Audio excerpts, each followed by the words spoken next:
The Simple Network Management Protocol, or SNMP, that could cause us some troubleshooting issues. Let's think about what could go wrong. We might have a server, an SNMP server, that is going to be monitoring and keeping data on a variety of network devices, maybe a router, maybe a switch, maybe a server. And let's say that we can reach out to those different devices and we can query information. An SNMP server, I'll say that this is our SNMP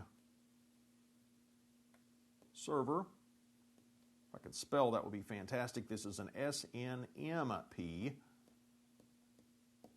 server. It can pull information from MIBs, management information bases, that are inside of these managed devices. We could send out a query and say, for example, tell me the time or tell me the temperature in this device, depending on what that MIB, that management information base, is for a particular device.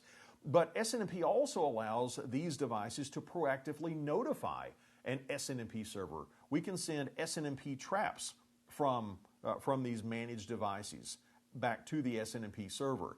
And one of those two things might be going wrong, and we want to talk about how we might troubleshoot that. So we could proactively send trap notifications back up to our SNMP server. And one of the basic things that might be going wrong if we're not receiving messages, if we're not able to query messages, we might have a connectivity issue. Can we ping the SNMP server?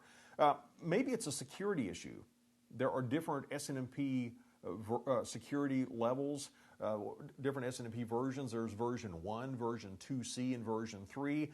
If you really want good security, you need to go with version 3, but really popular out there today, and it has been for many years, is SNMP version 2C.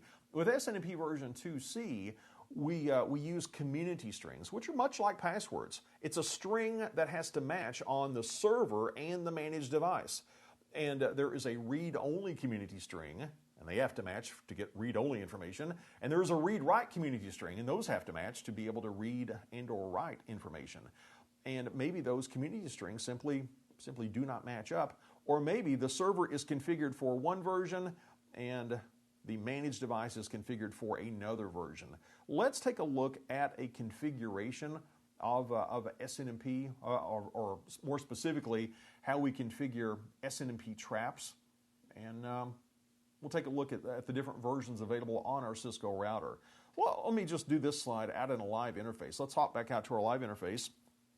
And let's say that I want to say that router R1 is going to be a device managed by SNMP. I can say SNMP server, and I'll point to a host of 10.4.4.4 version. What SNMP version am I using? Well, version 1, that's legacy. You'll probably not be using that. You may be using version 2C. That's where you have to have those matching community strings. With version 3, it's a bit more challenging to set up, but that will allow you to give credentials rather than just a community string. You can use username and password credentials. You can do encryption. It's much, much more secure. I'm going to do what's fairly common out there today, though. It's version 2C. And I can specify a community string. I'm going to say my community string is Cisco. Not a good recommendation for the real world, by the way, but just so I can remember it and easily type it in this demonstration. Let's say that we've got this set up, and here comes the trouble ticket. We're saying that something happened on this router, but we look at our SNMP server, and there's no evidence of it. There were no trap messages sent. And we go look, and we say, well, we configured the server. Can we ping the server? Yes, we can ping the server. Does the version match? 2C? Yes, the version matches. Does the community string, does it match? Cisco? Yes, that matches. What might be going on if all those things match up is that we've not enabled traps on this device. Remember, traps, that's a way for a managed device to proactively send a notification to the management server. And they're not enabled just because we did this. We need to go in and enable traps. We can see if traps are enabled. We can do a show run. I'll just do a do show run pipe to include traps. And there are none. There are no traps enabled. All right, how do we set that up? Very simple. We say SNMP -server enable traps. Now let's reissue that do show run pipe to include traps command, and we're going to see that we've got lots and lots and lots of SNMP traps that are enabled. In fact, we might have more than we want. If you want to, some people do this, you could go in and selectively remove traps. Maybe there's a specific trap that's generating a lot of messages and you're really not concerned with that. Some anomaly you just want to get rid of.